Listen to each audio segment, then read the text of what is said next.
नमस्कार दोस्तों, मैं देवेश शुक्ला आप सभी का स्वागत करता हूं आपके अपने यूट्यूब चैनल पर। मेरे प्यारे दोस्त, आज हम चर्चा करने वाले हैं एमए सेकंड सेमेस्टर समाजशास्त्र के ऊपर चर्चा करने वाले हैं। ठीक है, बात करते हैं समाजशास्त्र के पेपर नंबर 1 के ऊपर हम चर्चा करेंगे, जिसका नाम है प्रगतिशील समाजशास्त्रीय सिद्धांत। इसका हमने जो है पार्ट 1 देख लिया था, जिसमें लगभग 5 क्वेश्चन हम लोगों ने कवर कर लिए थे। वही 18-20 मिनट के आसपास का वीडियो बना था। तो अगर आपने उसको नहीं देखा है तो डिस्क्रिप्शन में लिंक दी हुई है, या फिर चैनल पे आप जाके आराम से उस वीडियो को देख सकते हैं और उससे लाभान्वित हो सकते हैं। ठीक है, ध्यान दीजिएगा, आप जिस किसी भी यूनिवर्सिटी से एमए कर रहे हो, समाजशास्त्र अगर आपका सब्जेक्ट है, सोशियोलॉजी सब्जेक्ट है, तो आपको वहाँ का सिलेबस उठा के जरूर चेक कर लेना है कि क्या आपके पेपर नंबर 1 का नाम प्रगतिशील समाजशास्त्रीय सिद्धांत है या नहीं है तो अच्छी बात है, धड़ल्ले के साथ तैयारी कीजिए।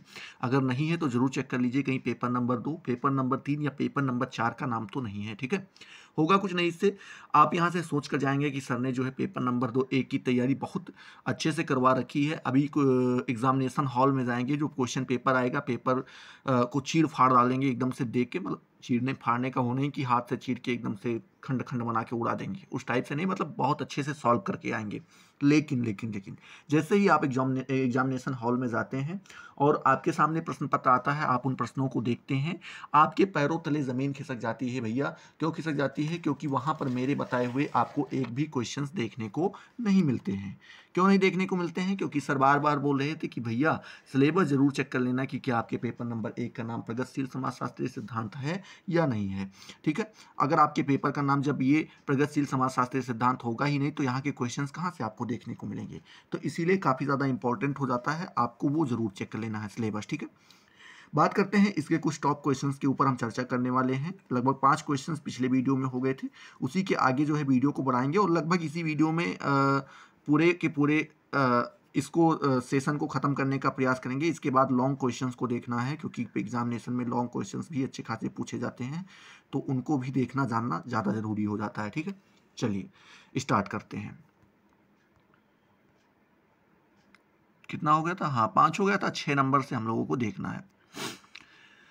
6 नंबर क्वेश्चन आपसे यहाँ पर पूछ रहा है कि प्रकट एवं अप्रकट प्रकार्यवाद में भेद क्या है। आपको यहाँ पर बताना है प्रकट प्रकार्यवाद और अप्रकट प्रकार्यवाद दोनों में क्या भेद है, दोनों में क्या अंतर है, ये आपको यहाँ पर बताना है। तो आप लिखेंगे कि रॉबर्ट के मार्टन ने अपनी पुस्तक social theory and social structure में 2 अवधारणाओं को परिभाषित किया है। ठीक है, किसने?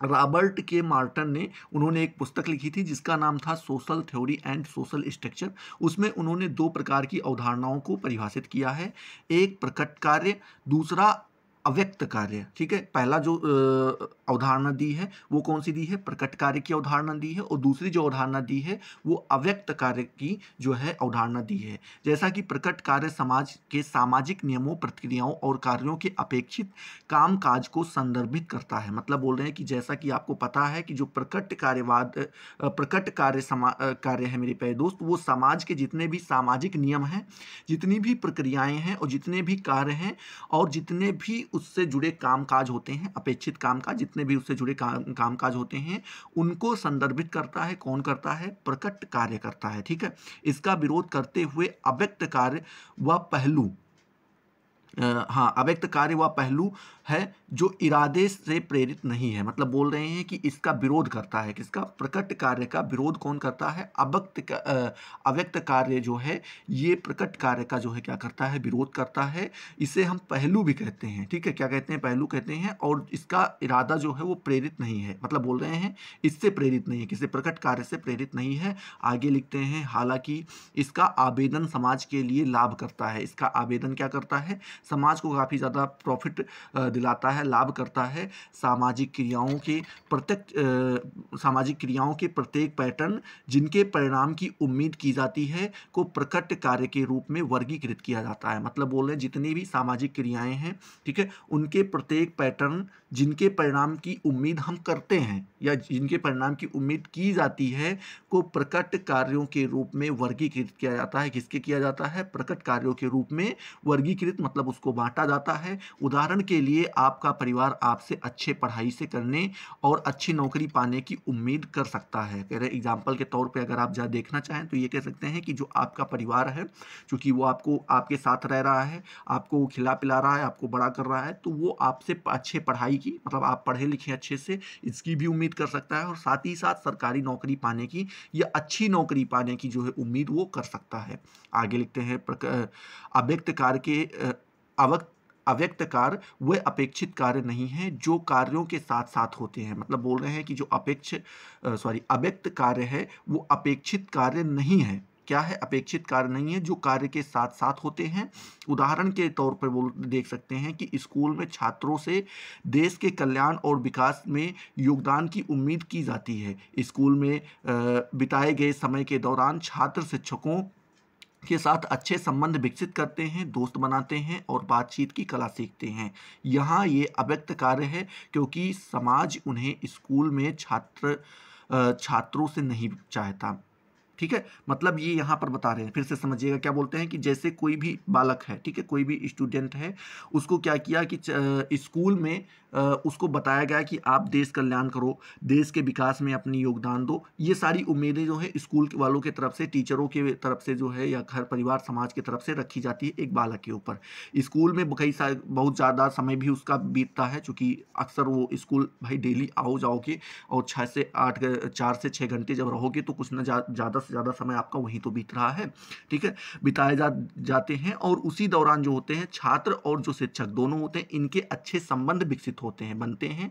ठीक है, उसके बाद बताते हैं दोस्त भी बनते हैं साथ साथ और बातचीत की कला भी सीखते हैं कि कैसे हमें बात करने हैं। फिर आगे बताते हैं यहाँ ये अव्यक्त कार्य है। ये क्या है? अव्यक्त कार्य है क्योंकि समाज उन्हें स्कूल में छात्रों से नहीं चाहता है। मतलब बोलते हैं क्योंकि जो समाज है उन्हें स्कूल में छात्रों से नहीं चाहता है, कुछ भी नहीं चाहता है, इस तरीके से आप बता सकते हैं। ठीक है, तो इस प्रकार से आप बता दीजिएगा दोनों में भेद।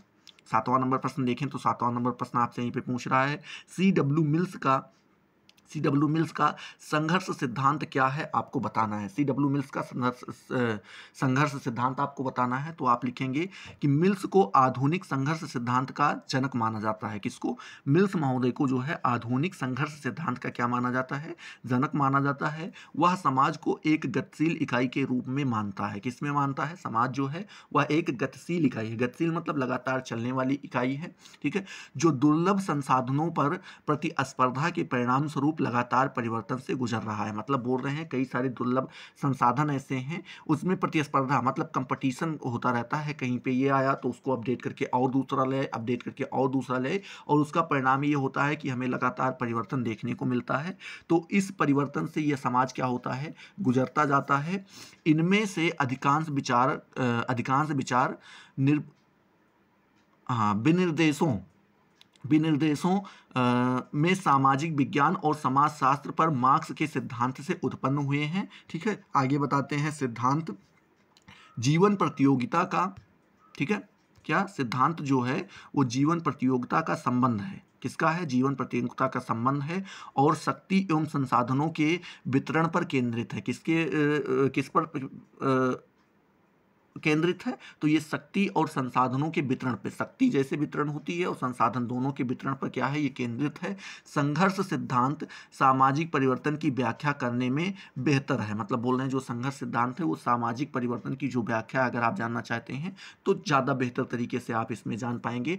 और सामाजिक स्थिरता की व्याख्या करने में कमज़ोर है। मतलब सामाजिक स्थिरता की अगर व्याख्या आप करना चाहें तो उसमें ये कमज़ोर हो जाता है, वहीं सामाजिक परिवर्तन में काफ़ी ज़्यादा अच्छा होता है। सिद्धांत की कुछ खामियां हैं।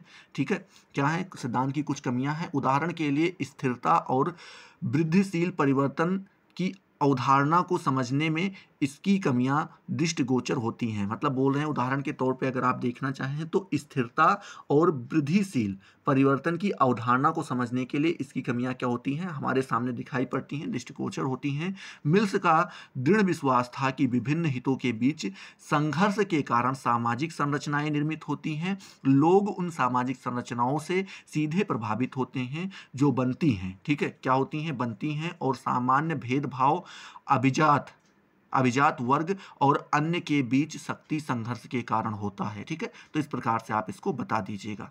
8वां नंबर प्रश्न यहीं पर आपसे पूछ रहा है, क्या पूछ रहा है कि कोजर का संघर्ष सिद्धांत बताइए। कोजर ने जो संघर्ष सिद्धांत बताया है उसके बारे में आपको बताना है। तो आप लिखेंगे लुईस ए कोजर ने अपनी पुस्तक the function of social conflict में लिखा है, क्या लिखा है कि स्थिति शक्ति और सीमित साधनों के मूल्यों और अधिकारों के लिए होने वाले परिवर्तन को सामाजिक संघर्ष या सामाजिक परिवर्तन कहा जाता है। किसने लिखा है? लुईस ए कोजर महोदय ने। उनकी एक पुस्तक आई थी the function of social conflict. इस पुस्तक में उन्होंने जो है संघर्ष सिद्धांत को परिभाषित करते हुए लिखा है, क्या लिखा है कि स्थित शक्ति और सीमित साधनों के मूल्यों और अधिकारों के लिए होने वाला जो परिवर्तन होता है वही सामाजिक संघर्ष कहलाता है या सामाजिक परिवर्तन कहलाता है। इसके अंतर्गत जानबूझकर दूसरों की इच्छाओं का विरोध किया जाता है। ये कौन बताते हैं? ये आपके लुईस ए कोजर महोदय जी बताते हैं। इस प्रकार व्यक्तियों तथा शक्तियों व साधनों पर अधिकार करने का प्रयास नहीं है, अपितु इसी कार्य में लगे हैं। ठीक है, आगे आप लिखेंगे अन्य व्यक्तियों को हानि पहुंचाना भी है। कोजर ने इस प्रकार यह स्पष्ट करते हुए कहा कि सामाजिक संघर्षों के द्वारा सामाजिक परिवर्तन होता है। ठीक है, तो इस प्रकार से आप इसको बताइएगा। आगे आप लिखिएगा कोजर के सामाजिक संघर्ष के कारक कौन कौन से हैं। तो पहला आप लिखेंगे विरोधी वस्तुओं या व्यक्ति, विरोधी व्यक्ति या विरोधी वस्तु, और दूसरा आपका आ जाता है विरोध का आवेग। विरोध का आवेग क्या होगा? ये दो जो हैं इसके क्या हैं? कारक हैं। कोजर यह बताना चाहते हैं कि सामाजिक अंतरक्रिया का परिणाम यह होता है कि सहयोग और व संघर्ष दोनों साथ साथ चलते हैं। कई बार संघर्ष स्वयं सहयोग का परिणाम हो सकता है और इन्हीं के परिणाम स्वरूप सामाजिक परिवर्तन होता है। उदाहरणार्थ, जहां घनिष्ठता होती है वहां सहयोग व विश्वास होता है, वहां अपने तनाव व संघर्षों को प्रकट करने में कठिनाई नहीं होती है। ये आप बता दीजिएगा। ठीक है, चलिए, आई होप ये आपका जो है 8वां नंबर क्वेश्चन भी यहाँ पर क्लियर हो गया होगा। ठीक है, अब हम बात करते हैं किसके बारे में? 9वें नंबर क्वेश्चन के बारे में। तो 9 नंबर क्वेश्चन आपसे पूछ रहा है भूमिका क्या है, आपको बताना है। तो आप हेडिंग डालेंगे भूमिका का अर्थ। इसमें आप लिखेंगे मेरे प्यारे दोस्त कि समाज में कई प्रकार के पद होते हैं और इन पदों को प्राप्त करने के लिए विशिष्ट योग्यताओं की आवश्यकता होती है। मतलब बोलते हैं समाज में एक नहीं कई अलग अलग प्रकार के पद होते हैं। अगर आप इन पदों को प्राप्त करना चाहते हैं तो उनके लिए कुछ एलिजिबिलिटीज रखी जाती हैं, कुछ योग्यताएं रखी जाती हैं, विशिष्ट योग्यताएं रखी जाती हैं जिनकी जरूरत पड़ती है। किसी व्यक्ति को अपने स्वयं के प्रयास से उपलब्धि उसकी अर्जित स्थिति है। मतलब बोल रहे हैं किसी व्यक्ति को अपने स्वयं की प्रयास की उपलब्धि जो है, मतलब जो उसने स्वयं से प्रयास करके उपलब्धि प्राप्त की है उसकी अर्जित स्थिति है, मतलब उसने खुद अर्जित किया है, ये बताते हैं। आधुनिक मुक्त समाजों में अधिकांश परिस्थितियां अर्जित की जाती हैं। मतलब बोल रहे हैं जो आधुनिक मुक्त समाज हैं इसमें अधिकांश परिस्थितियां जो हैं क्या की जाती हैं, वो अर्जित ही की जाती हैं, मतलब कमाना पड़ता है। उसके बाद लिखते हैं परिस्थिति के संदर्भ में सामाजिक परंपरा, रीति रिवाजों, नियमों और कानूनों के अनुसार जो कर्म करने पड़ते हैं वह व्यक्ति की भूमिका कहलाते हैं। ठीक है, बताते क्या है कि जो परिस्थिति के संदर्भ में देखें तो जो सामाजिक परंपरा होती है, जो रीति रिवाज होते हैं, जो नियम होते हैं और जो कानून होते हैं, उनके अनुसार जो कर्म करने पड़ते हैं वे क्या करते हैं, व्यक्ति की भूमिका कहलाते हैं। लिखते हैं लिटन मानना है प्रत्येक स्थिति का एक क्रिया पक्ष होता है। क्या होता है? जितनी भी स्थिति होती हैं उसका एक क्रिया पक्ष होता है तथा इसी पक्ष को क्या कहा जाता है, भूमिका के नाम से संबोधित करते हैं। दूसरे शब्दों में कहना चाहें तो कह सकते हैं कि किसी सामाजिक परिस्थिति के दायित्व वाले पक्ष को भूमिका कहा जाता है। बोल रहे हैं जो कोई सामाजिक परिस्थिति है उसका जो दायित्व वाला पक्ष होता है उसी को क्या कहते हैं, भूमिका कहते हैं। लिटन ने भूमिका की स्थिति के गतिशील पक्ष के रूप में वर्णित किया है। मतलब बोलते हैं जो लिटन है उन्होंने भूमिका की स्थिति क्या बताई है, गतिशील पक्ष जो उसका है उसी को वर्णित किया है, उसी को बताया है। इस दृष्टि से दोनों एक ही सिक्के के दो पहलू हैं।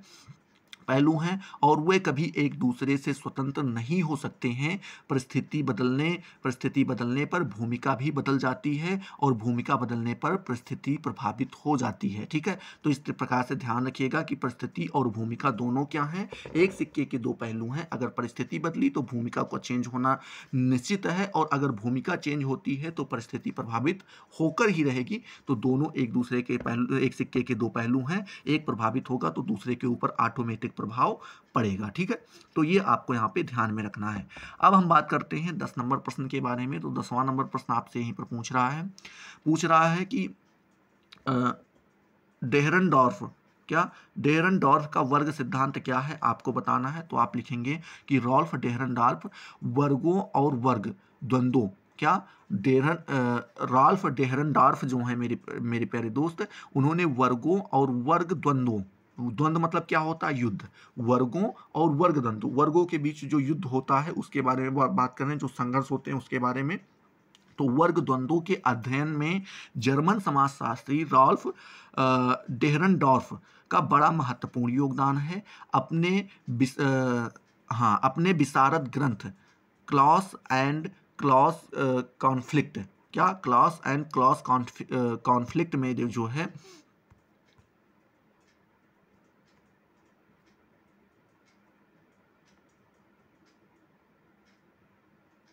Claus conflict in industrial society में उन्होंने मार्क्स के वर्गीय सिद्धांत की एक तार्किक मीमांसा प्रस्तुत की। आगे लिखते हैं, डेहरनडॉर्फ ने इसमें बताया है कि मार्क्स के कौन से विचार तर्क संगत और समर्थनीय हैं, कौन से नहीं है। ठीक है, क्या किया है डॉर्फ ने, इसमें यह बताया है कि मार्क्स के कौन से ऐसे विचार हैं जो तर्क संगत हैं और साथ ही साथ समर्थन भी करते हैं, और कौन से तर्क संगत और समर्थन नहीं करते हैं, ये भी बताया गया है। इसके बाद यह वर्ग संघर्ष और संरचनात्मक परिवर्तन का सिद्धांत देते हैं। मतलब बोल रहे हैं इसके बाद क्या होता है, जो यह वर्ग है, जो ये वर्ग संघर्ष है, ये संरचनात्मक परिवर्तन का सिद्धांत देते हैं। ठीक है, आगे आप लिखेंगे कि पूंजीवाद और औद्योगिक समाज, हेडिंग डालेंगे पूंजीवाद और औद्योगिक समाज।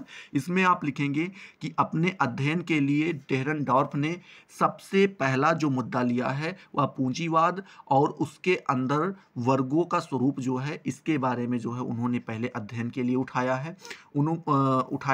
उनके अनुसार पूंजीवाद औद्योगिक समाज का सिर्फ एक ही रूप है। क्या है, पूंजीवाद जो है वो औद्योगिक समाज का केवल एक ही रूप है। मार्क्स के अनुसार पूंजीवाद के दो मुख्य तत्व उत्पादन के साधन के रूप में निजी संपत्ति और निजी अनुबंधन या प्रबंधन या पहल जिसे कहते हैं के द्वारा उत्पादन प्रक्रिया पर नियंत्रण है। दूसरे शब्दों में कहना चाहें तो कह सकते हैं कि यह निजी स्वामित्व प्रक्रिया पर नियंत्रण और उत्पादन के साधनों पर वास्तविक नियंत्रण है। मार्क्स ने वर्ग और वर्ग का संघर्ष का विश्लेषण पूंजीवाद के इन्हीं गुणों पर किया। अगर हम यह सिद्ध कर दें कि गुण अब क्रियाशील नहीं रहे तो आज मार्क्स के सिद्धांत का कोई विशेष महत्व नहीं रह जाता है। ठीक है, तो इस प्रकार से जो है आप इसके बारे में भी बता दीजिएगा। तो आज हमने जो है लगभग 10 क्वेश्चंस आपके यहाँ पर क्लियर कर लिए, 5 क्वेश्चंस पहले वीडियो में और 5 क्वेश्चन आपका ये दूसरा वीडियो है। आई होप ये आपके 5 क्वेश्चंस क्लियर हुए होंगे। अगर क्लियर हुए तो फटाफट वीडियो को लाइक करो, अपने दोस्तों के साथ शेयर करो। अभी तक अगर आपने चैनल को सब्सक्राइब नहीं किया तो सब्सक्राइब करके बेल वाले आइकन को जरूर प्रेस कर दो, जिससे आपको सारी नोटिफिकेशन मिलती रहें और आप उनसे लगातार लाभान्वित होते रहें। तो चलिए अगले वीडियो में मिलते हैं नए जोश नए टॉपिक के साथ। तब तक के लिए जय हिंद, जय भारत।